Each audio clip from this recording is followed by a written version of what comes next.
તો આ તરફ રાજકોટમાં મેઘરાજાની તોફાની ઇનિંગ અડધો કલાકમાં ઠેર પાણી ભરાઈ ગયા। મ્યુનિસિપલ કમિશનર બંગલા તરફ પાણી અનેક વિસ્તારમાં પાણી ભરાતા લોકોને હાલાકી। રાજકોટ આખું પાણી થઈ ગયું છે। મેઘરાજાની ધમાકેદાર ઇનિંગ અડધો કલાક વરસાદની અંદર રાજકોટમાં જળબંબાકાર જેવી પરિસ્થિતિ છે।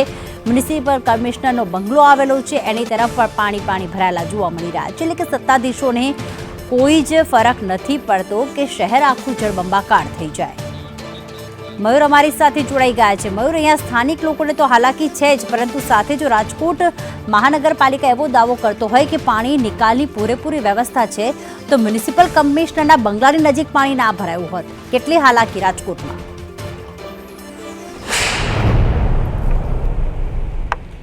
પ્રીતિ, હું તમને સીધા દ્રશ્યો બતાવવા માંગીશ। વહેલી સવારના 8 વાગ્યાથી ધીમી ધારે વરસાદ વરસવાનો શરૂ થયો હતો અને 9 વાગ્યા સુધીની અંદર મેઘરાજાએ પોતાની સ્પીડ છે તે પકડી હતી। મેઘરાજાની જોરદાર બેટિંગના કારણે પોણો ઇંચ કરતાં વધુ વરસાદ રાજકોટની અંદર વરસ્યો હતો।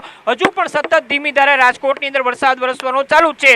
લોકોને આશા હતી કે 4 દિવસના વિરામ બાદ રાજકોટનું જનજીવન થાળે પડશે, કારણ કે જન્માષ્ટમીની અંદર મેઘરાજા કહેર બનીને રાજકોટ અને આસપાસના વિસ્તારની અંદર તૂટી પડ્યા હતા। અત્યારે જે દ્રશ્યો જોઈ રહ્યા છો એ મ્યુનિસિપલ કમિશનર તરફ જે બંગલો છે તે તરફ જવાના રસ્તાના છે ને અહીંયા પાણી જોવા મળી રહ્યું છે। તંત્રએ ગઈકાલે દાવો કર્યો હતો કે હવે મેઘરાજાએ વિરામ લીધો છે અને સ્થિતિ છે તે થાળે પડશે। જ્યાં પણ રસ્તા તૂટેલા છે તે રિપેરિંગ કરવામાં આવશે, ડ્રેનેજ છે તે ઉભરાઈ ગઈ હતી તેનો નિકાલ કરવામાં આવશે। પરંતુ આજે મેઘરાજાનું આગમન થતાં જ ગઈકાલના જે દાવાઓ છે તેની પોલ અત્યારે ખોલી નાખવામાં આવી છે। મેઘરાજાએ જાણે કોર્પોરેશનનો દાવ લીધો હોય એ પ્રકારના દ્રશ્યો અત્યારે જોવા મળી રહ્યા છે। રાજકોટના યાજ્ઞિક રોડ હોય, રામકૃષ્ણ નગર હોય, રામકૃષ્ણ આશ્રમ હોય, મ્યુનિસિપલ કમિશનરનો બંગલો હોય, 150 ફૂટ રોડના રામાપીર ચોકડી સહિતના વિસ્તારો છે ત્યાં પાણી જોવા મળી રહ્યું છે। રાજકોટવાસીઓની સવાર આજની એવી હતી કે લોકોને આશા હતી કે આજે પણ જનજીવન થાળે પડશે અને લોકો રાબેતા મુજબ પોતાના કામ ધંધે જશે, પરંતુ મેઘરાજાનું આગમન થતાં જ લોકોનું જનજીવન છે તે ખૂબ જ પ્રભાવિત બન્યું છે। લોકો અત્યારે વરસાદને એન્જોય કરી રહ્યા છે, પરંતુ જે પ્રકારે સતત વરસાદ વરસી રહ્યો છે, સવારથી જે પ્રકારનું વાતાવરણ છે રાજકોટ માટે, જો આજે આખો દિવસ વરસાદ વરસશે તો મુસીબત સમાન બની શકે છે।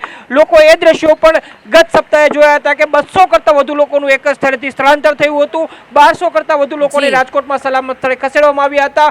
ફરી પાછી આવી સ્થિતિ ન સર્જાય તેવી પ્રાર્થના રાજકોટવાસીઓ અત્યારે કરી રહ્યા છે। આભાર મયુર તમામ વિગતો માટે।